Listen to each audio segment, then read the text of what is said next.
you guys, it's Rachel here with Senza Tempo Cane Corso. So I'm here with the dogs. I've got them in the backyard. Need the energy to cool down a bit before I feel like I can take them out. I'm also having Koa out, fixing to grab him. Savannah's fixing to let him out. And so, and then of course Trinity as well has been trying to dominate Belladonna. So energies have just been running high. Zoe obsessively getting in everybody's face, which is really annoying for them and me. And so anyway, once again, same thing. I don't want them separated so I can keep an eye. So we got a tense moment. Psst, hey, leave it, Batista. Leave him alone. Walk away. Go now. Go back to the house. Go now, Batista. There's Zoe again. Batista, leave it. Doing her obsessive licking thing as she's been doing. Preacher, Skeeter. Skeeter, skid the puppy. Preacher, no, I did not tell you to skid him. Don't play. Preacher, what did I say? I didn't tell you to do that. Rude. Batista, seriously, cut it out. Both of you cut it out. Hackles down, now. Both of you. There's some real tension there between them. So I have decided, Koa, down, now. I have decided that due to the fact that, hold on a minute, I'm actually going to, I had the e-collar on Trinity for trying to fight with, not fight, Batista, cut it out, for trying to dominate. Let me see, you know what, I'm gonna have to stop this. He's too big and he's too dominant. He wasn't raised around other dogs. It's just not an ideal situation. I'm able to do it, but it just isn't fair because it causes tension that I wouldn't have to deal with otherwise, and it causes this kind of conflict in the pack. And I have to get on to Batista in a way that I don't want to have to get on to him. I have to get on to Preacher. I have to get on to everybody. I have to get on to Koa, all just because he's just trying to be a man, which is what he is. And it just doesn't mesh. So unfortunately, that's the decision that I've come to, which does mean that, no, I'm not available.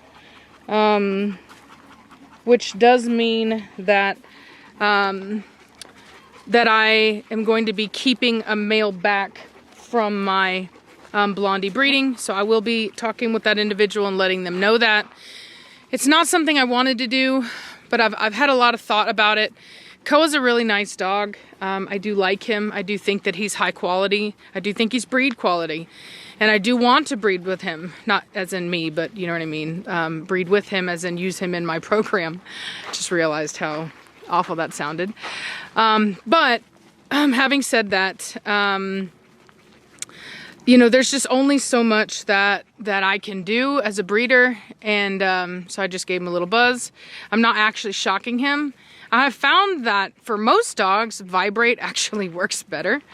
So he doesn't know where it came from. So anyway, so I use that to kind of distract him from his behavior.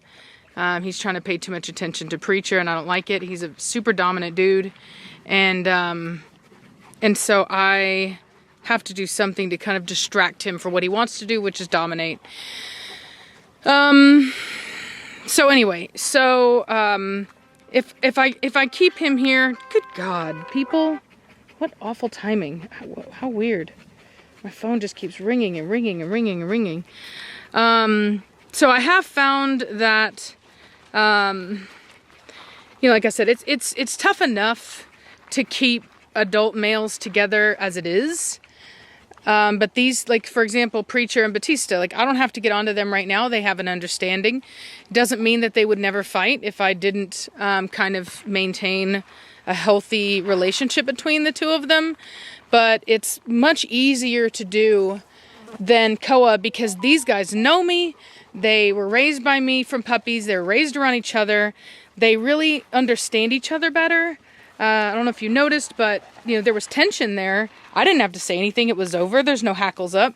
Versus earlier with Koa, I mean, he was both him and, but that was a very tense moment. It's if you're not used to seeing dominant dogs, you won't realize that. It'll just look like, you know, two dogs kind of standing next to each other with hair raised on their back. But I'm able to tell the difference in the tension there. And that was much higher tension. And we just have to run things a lot tighter. And I already have a lot on my plate. I already run a really tight ship. I'm already always at my, I'm always kind of at my limit. So I really do not need anything else making it worse. And so, unfortunately, because of that, Batista, leave it, walk away.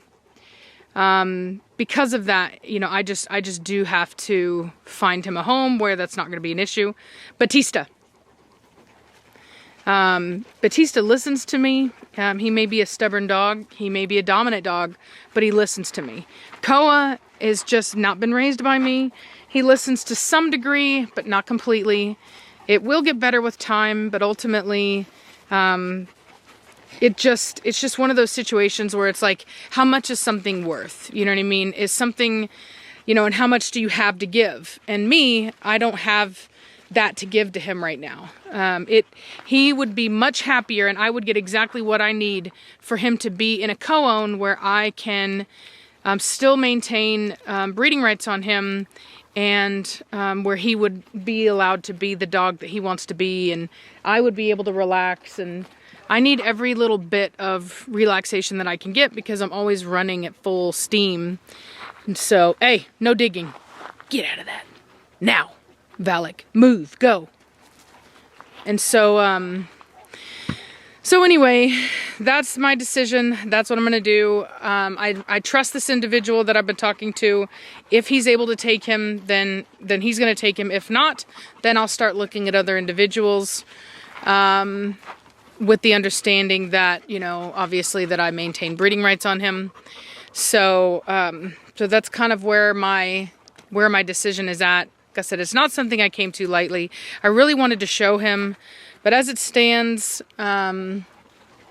it's just too much. You know what I mean? Like I said, I the way I have my dogs in my house like this, I just can't have this kind of thing. Like, I have to be watching at every single moment. They can never be alone together. It's just ridiculous the amount of work that I have to put into keeping Koa with Batista. And see, look at that. So he went over to try to mess with him. I had to give him a little vibrate. Walk away, Koa. He always wants to fight with Batista. Like, there's really bad tension there. Like, really, really, really bad tension there. And it's just not worth it to me. It's not worth my sanity. It's not worth Batista's sanity. It's not worth anybody's sanity. He just wasn't raised like I keep my dogs. So you see how Koa, how he's looking at Preacher right there? How he wants to go after Preacher? It's every moment is a moment of tension that I have to watch and make sure. I gave him a little vibrate there as well. So every opportunity he wants to see those hackles raised on his back. He really, look at him, he figured it out. He really wants to interact with Batista in a very negative way. He's looking for any opportunity to do it. And you just can't take that out of a male. You know what I mean? You can't. You can neuter him, but you can't take that out of a male. Once they've been raised that way, once they've developed that, and he just always sizing everybody up, all the males, always sizing them up. And so, yeah, so that's a decision that I've come to. And like I said, I will let you guys know where it goes. And if that individual is willing to take him, then he'll go with him. And if not, then I'll start looking at other people with the understanding that you will be paying for a very high quality male. but you're not going to be getting his papers. Move now, back off, move. And so, so anyway, there we go.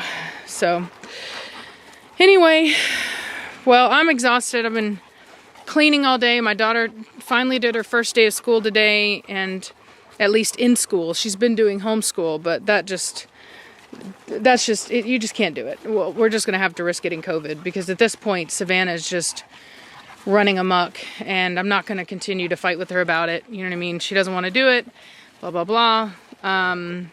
Look at that. See, now look at he's sizing Preacher up again.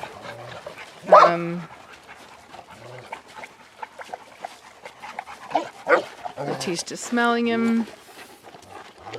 He's giving Batista a look. Look at that. See those, the high eyebrow right there, the ears up, the head up. See that looking at him? There's just he has absolutely zero respect for Batista. None. And Batista hates that. And I mean, it doesn't make sense, because Batista's the older male. You know what I mean? He just is. There's just something between those two. They just don't like each other. So, you know, Batista can be a real jerk. I'm not going to say that he can't. He can be real dominant. But there's at least some control there. You know what I mean? With Koa, it's just, he's got a problem with everybody. And so, you know, and I don't know if you can tell, but he's not acting the way that he did the first day that I brought Koa, the first day that I brought him out. He's not being a jerk to everybody. He's just kind of, he'll look at him, size him up a little bit, because he's a male and he knows that Koa has an attitude issue. But overall, Batista, once he, like, there's always tension whenever I first bring, so look at that. So Batista is looking at Koa because Koa is looking at Belladonna, and Batista's not going to like that, because he bred with her last. That was his lady. And so, so anyway, Koa just doesn't understand the subtleties of living with other males in a breeding environment. You know what I mean? Like, the males are usually more subtle about things like that. They're just a little bit more respectful. Koa is anything but. He's a man among himself. And unfortunately, you know, because of that, it's just not going to work. I mean, it is working, as you can see. It's not that I can't do it, but it's just not worth it to me. It's not worth my peace of mind. And like I said, the amount of work I have to put into it. And it's not fair to the dogs, because, like, for example, whenever I'm not in the room, whenever I'm trying to clean my house or do my laundry or cook or whatever it is, you know, then either one of them has to be put up, or I have to use a leash and, like, tie one of them to my couch so that they can't, because what they want to do is they want to do what you just saw. They want to square up, right? They want to line back to front with one another, try to see who's bigger. Then they're going to want to do the shoulder over each other's heads. And I don't, you know what I mean? I don't have the energy for it, the time for it, when I could just as easily take a male out of this litter, raise him up in this house like I've done with all the others, and not have to worry about it. It sucks because, you know, I wanted to keep 2 out of the Achilles breeding, but honestly, because of the fact that Reese and I agreed that we're going to go ahead and do a repeat on the Achilles breeding with Blondie on her next breeding, it became a non-issue for me, because now I will have access to another male out of that breeding. So it's kind of like, you know, it works, which is part of the reason why we came to that agreement, was because both of us, we talked about it, both of us realized that that it wasn't ideal, you know. And so anyway, that's why we just decided, you know what, a lot of people really like that breeding with Nirvana.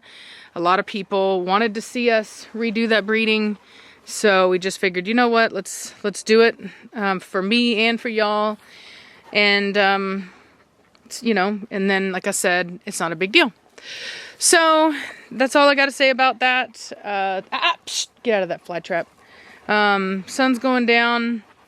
I got to get these dogs inside. I got to cook dinner, finish doing my laundry. Finally, like I said, since Savannah's in school again, I get to do deep cleaning, which, like, makes me so happy, because I like a ridiculously clean house, and it's hard to do whenever she's here. And so it's really fun to just literally be able to put some music on, clean my house while she's gone, and just, like, you know, I don't know, it's weird. So Love my daughter to death, but sometimes you just need a little alone time to just kind of do the things you need to do. And I'm one of those people that finds a lot of